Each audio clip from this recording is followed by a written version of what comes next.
just get this figured out. This bro gon' give me whatever I need until I get this vision out. Then they gon' pay me whatever I ask, cause I got it figured out. Family be checking all up on a nigga to see how I'm feeling now. Damn, they love to see a nigga really make a killing now. I put a lock on the game and I hide the code and the keys. I am not playing no games, I really play this shit for keeps. That shit for me.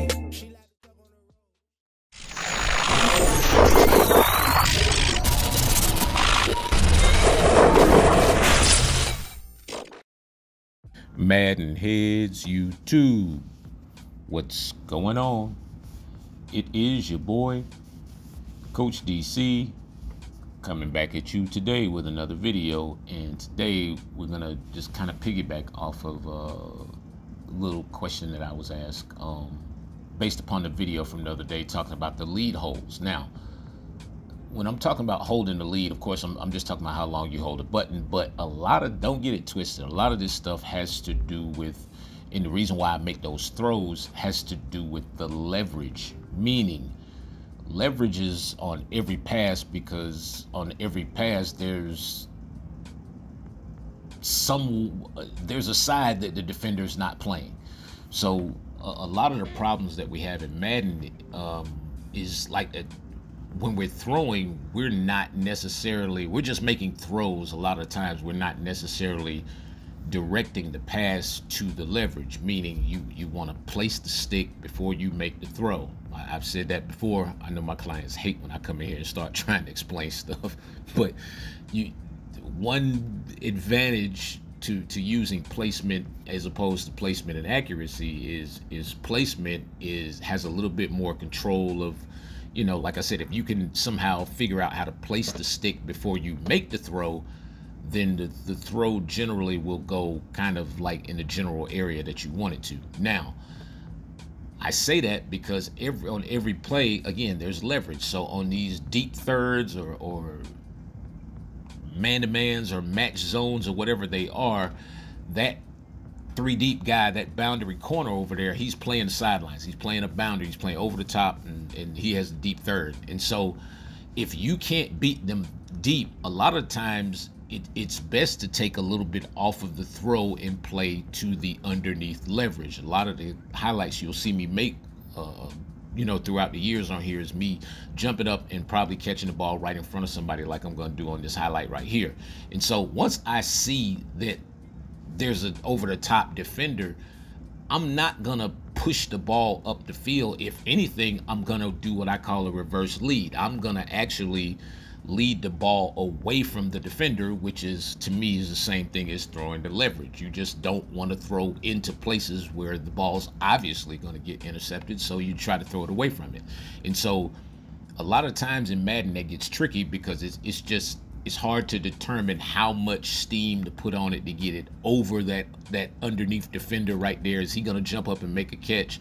Or, can I take just enough off of it and place it somewhere in between in one of these passing windows? So to me, it's a combination of deciding, making the right decision to throw to the proper point of leverage, within the route, or and also holding the lead. That's a combination, but the finishing part is the things that you do once you click on. A lot of these catches are not possible if I don't click on and do the proper steps and get myself assist in the positioning to make the catch, because I do have guys, they'll come and they'll say, hey, I feel like I'm making the throws, but I'm just not finishing the catch.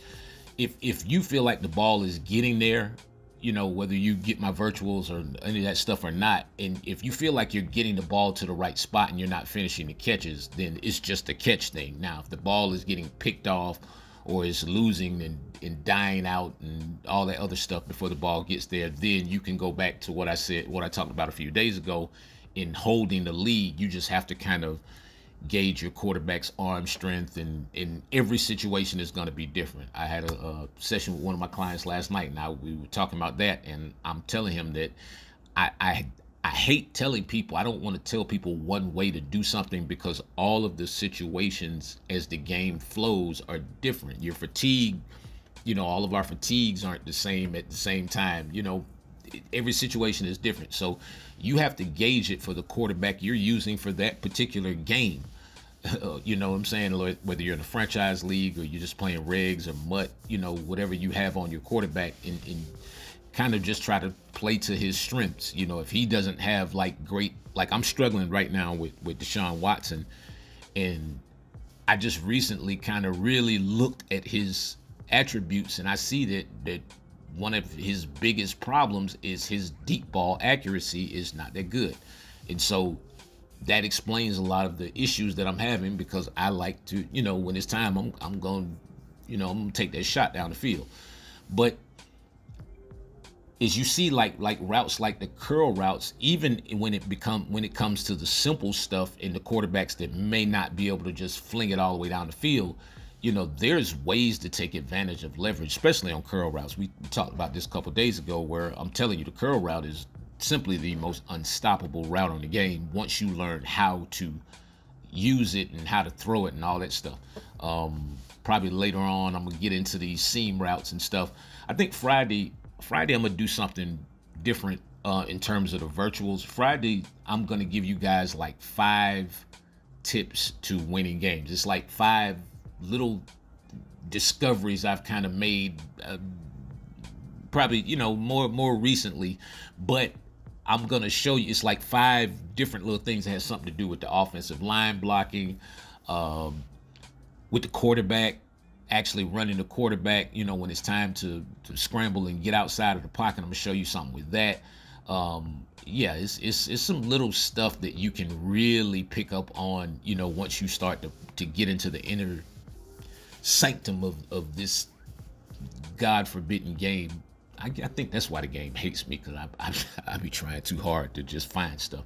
But as you see, like in these clips, everything's the same. I'm always going to throw to the leverage. That's why I like bigger receivers. I like bigger tight ends. I like the 6'5", 6'6" guys. If I can get to them, they don't have to have all the speed. I understand how to take advantage of the leverage. Again, if the guy is over the top of you, there is just no need in trying to throw the ball past him. If he's over the top of you, you want to take advantage of the underneath leverage. He's on your left, you want to throw it to the right. I mean, it just, like I said, it just depends. You just have to go back and look at these clips kind of one by one in each throw as I make the throw. And once you start to look at the throws, you'll kind of see a little bit as to why I'm throwing the ball to that particular spot. So like here, you see the one high safety coming up top. I can't throw it to the middle. He's going to pick it off. So I'm going to have to throw it. Well, I threw it to the right, and what I did was once I clicked on, gave him the little mini hezzy. Yeah, the hezzy thing. The hezzy is going to be in the video on Friday too. I'm going to show y'all like how to really kind of hezzy up a little bit and slow your guy down a little bit to create leverage. Yeah, so there is such a thing as creating leverage as well. That is risky. Trust me when I tell you. So like when you see passes like that, I'm purposely, I'll throw that and try to throw it behind the guy, because I can see how the route's being played. That's Joseph. He's way too fast for Brock Bowers right here in this, especially on a crosser. So his speed, the speed of the DB, I'm going to use that against him in this situation just by throwing the ball a little bit behind him, you know, allowing my guy to clicking on, allowing my guy to slow down, and then going up, you know, with the full turn, the face turn as some guys call it, but getting the full turn and just basically just using that leverage to get into the end zone. So again, it's like all of the situations are different. Again, if you have a guy that's playing you over the top, there are ways to take the steam off of the ball. You want the ball to drop, to have an arc, you see right there, and then you want to time it out. I know my clients be like, man, coach, just get off of YouTube. Like, hey, y'all got to buy some more stuff. Y'all buy some more stuff, I can get off YouTube. Shit. Hey, man, them little YouTube checks be coming in handy, for real. But yeah, man, this stuff is deep, man. That's why I tell y'all, man, this is my business. Go to the website. I try to give y'all what I can, but the stuff that's on my website, these guys will tell you. Go look at the reviews. These guys will tell you this stuff is 1,000,000% legitimate. And so it is what it is, man. Anyway, I appreciate each and every one of you guys. It is your boy Coach. I am out.